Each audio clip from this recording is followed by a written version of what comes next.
जी का वनवास भी 14 साल का था। आपको 12 साल का अन्याय हो और कितने दिन वनवास रखोगे ये सोच लो।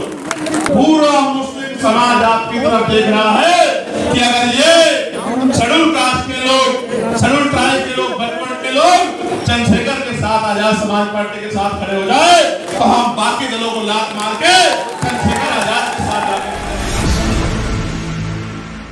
बुलबुल के पंजों में बाज नहीं होते, ये बुलबुल के पंजों में बाज नहीं होते और बुज़दिलों के हाथों में राज नहीं होते।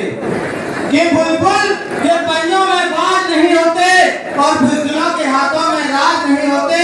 और जिस कौम को पड़ जाती है सर झुकाने की आदत, उस कौम के सर पर कभी ताज नहीं होते, कभी ताज। राम जी का वनवास भी 14 साल का था।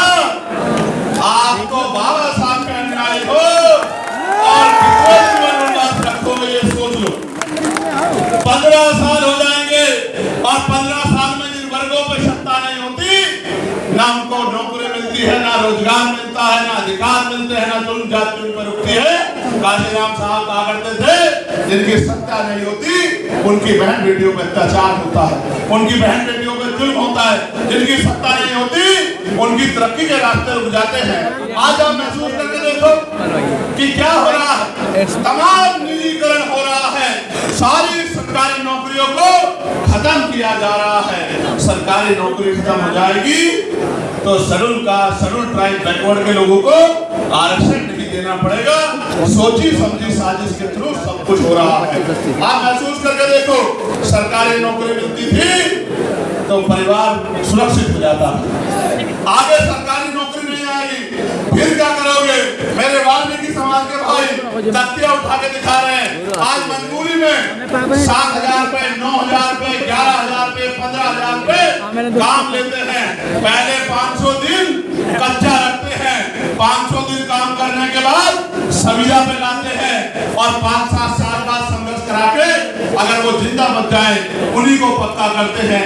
ये जो अन्याय हो रहा है निजीकरण के नाम पे, संविदा के नाम पे, ठेकेदारी के नाम पे, मैं आपको विश्वास दिला के कहता हूँ कि सारे संविदा कर्मी भाइयों को पक्का करने का काम करेंगे और आपके लिए इस कच्ची नौकरी को जो सफाई कर्मचारी काम शेड्यूल कास्ट, शेड्यूल ट्राइब के लोग करते हैं, बैकवर्ड के लोग करते हैं, इस सफाई कर्मचारी की नौकरी को पक्का करने का काम करेंगे। इस बात का मैं आपको विश्वास दिलाता हूँ और मैं तो चाहता हूँ कि आप भी इस काम को छोड़ के जो schedule caste, schedule tribe, backward के लोग करते हैं, छोड़ो भी, ये उनको दे दो जो बहुत शुद्ध बनते हैं देश में, ये काम उनको दे दो। आप लोग डॉक्टर बनो, आप लोग इंजीनियर बनो, आप लोग वकील बनो, आप लोग जज बनो, आप लोग IAS IPS बन के, विधायक सांसद बन के देश की पॉलिसी को चलाने का काम करो और देश के गरीबों को न्याय दिलाने का काम करो। मुस्लिम समाज के भाई बैठे हैं, पिछड़े वर्ग के लोग बैठे हैं, मैं आपसे भी पूछना चाहता हूँ, आपको नहीं पता कि जब सत्ता नहीं होती क्या होता? देखो, बिजली के दाम कौन तय करता है बताओ? कौन करता है? सरकार। पानी के दाम कौन तय करता है? सरकार। पेट्रोल डीजल के दाम कौन तय करता है? सरकार। अच्छे स्कूल कहाँ बनेंगे कौन तय करता है? सरकार। अच्छे हॉस्पिटल कहाँ बनेंगे कौन तय करता है? सरकार। एम्स कहाँ बनेगा कौन तय करता है? सरकार। मेडिकल कॉलेज कहाँ बनेगा कौन तय करता है? सरकार। यूनिवर्सिटियाँ कहाँ बनेगी कौन तय करता है? किस डिपार्टमेंट में वैकेंसी आएगी कौन तय करता है? इंडस्ट्रियल एरिया कहाँ लेगा कौन तय करता है? किसको टैक्स लगाना है, किसको छूट देनी है कौन तय करता है? जब सब कुछ सरकार करती है तो आप ये समझो कि पिछले 15 साल से 27 में आप लोग सत्ता से बाहर हो तो फिर जुल्म जाती नहीं होगी तो आपके साथ। आज मैं आपको विश्वास दिला कहता हूँ, आगरा के मेरे भाइयों, व्यापार मंडल के साथियों, भीम नगरी के साथियों, तमाम संगठनों के साथियों, पूरा मुस्लिम समाज आपकी तरफ देख रहा है कि अगर ये शेड्यूल कास्ट के लोग, शेड्यूल ट्राइब के लोग, बैकवर्ड के लोग चंद्रशेखर के साथ, आजाद समाज पार्टी के साथ खड़े हो जाए तो हम बाकी दलों को लात मार के चंद्रशेखर आजाद के साथ जाके खड़े हो जाएंगे। ये बात आज सबके मन में है। आप कहीं जाके पूछो, जिन पार्टियों को वोट देते थे थक गए, इन पार्टी को वोट देते हुए और उन पार्टियों से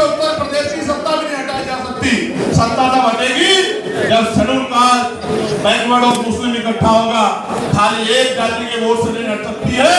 इसलिए मैं आपको कहता हूं, अब आपको बूथ का संगठन बनाना है, सेक्टर का संगठन बनाना है, घर घर जाके व्यवहार पैदा करके भाईचारा कमेटियां बनानी है, बहनों को जागरूक करके बहनों के सम्मान की रक्षा करते हुए उनके आने वाले कल को बताकर आपको उनको तैयार करना है। पढ़ने वाले बच्चों को स्कूल की तरफ ले जाना है, संघर्ष करने वाले बच्चों को रोजगार की तरफ ले जाना है। जिन पे घर नहीं है उनको पक्का मकान, और जमीन भी नहीं है तो जमीन और पक्का मकान बनाकर देने का काम हम लोग करेंगे। इस बात का भी मैं आपको विश्वास दिलाता हूं। 3 चीजें हम लोग प्रमुखता से करेंगे। पहली, समान शिक्षा पॉलिसी लागू करेंगे कि राष्ट्रपति या हो मजदूर किसान की संतान, सबको शिक्षा एक समान, एक ही क्लास होगी, एक ही सिलेबस होगा, एक ही टीचर होगा। किसान का बच्चा भी वहीं पढ़ेगा और विधायक का बच्चा भी वहीं पढ़ेगा, जिलाधिकारी का बच्चा भी वहीं पढ़ेगा, एसएसपी का बच्चा भी वहीं पढ़ेगा। तब आप देखना ये जो प्राइवेट स्कूलों में जेब कटाई हो रही है ये बंद हो जाएगी। दूसरा, समान हेल्थ पॉलिसी लागू करेंगे। इलाज की कमी के कारण मैंने अपने पिता को खो दिया, उस दिन संकल्प कर लिया कि किसी के पिता को बचाने के लिए जो भी जान लगानी पड़ेगी वो जान लगाने का काम करूंगा। सड़कों पे संघर्ष किया, आवाज उठाने का काम किया, तमाम लड़ाई लड़ने का काम किया। फिर बाद में समझ आया कि बिना सत्ता के पॉसिबल नहीं है। क्यों पॉसिबल नहीं है? इसलिए पॉसिबल नहीं है कि जिनको ये पॉलिसी बनानी है उन्हीं के तो स्कूल हैं, नेताओं के तो स्कूल हैं, नेताओं के तो कॉलेज हैं, नेताओं के तो हॉस्पिटल हैं, तो वो अपना नुकसान क्यों करेंगे? इसलिए उस दिन समझ में आया कि सत्ता बनानी पड़ेगी, बाबा साहब की बात माननी पड़ेगी। बाबा साहब ये कहते हैं, political power is the master की, इट इज द मास्टर की, by which can you open and each every door of your success.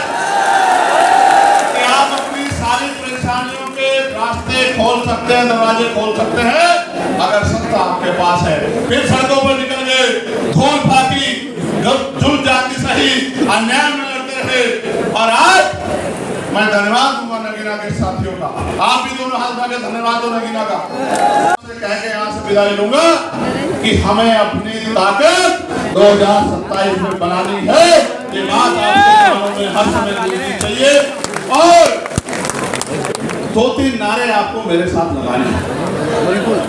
तैयार हो? तैयार। ये जो मंच के लोग हैं ये भी तैयार हैं? नहीं तैयार हैं? तैयार है। हमारी सेना जिंदाबाद, भारतीय सेना जिंदाबाद, हमारे अर्धसैनिक बल जिंदाबाद, हमारे अर्धसैनिक बल जिंदाबाद, देश का किसान जिंदाबाद, देश का मजदूर किसान जिंदाबाद, देश का नौजवान जिंदाबाद, और हमारी पुलिस जिंदाबाद। दोबारा लगाओ, हमारी पुलिस जिंदाबाद। देखो इस बात को समझो, पुलिस सरकार की होती, ये जो कुछ करते हैं कुछ लोगों को छोड़ के बाकी लोग मजबूरी में करते हैं, सरकार इनको आदेश देती है। कल आपकी ताकत बनेगी तो ये अनुशासित होकर संवैधानिक तौर पर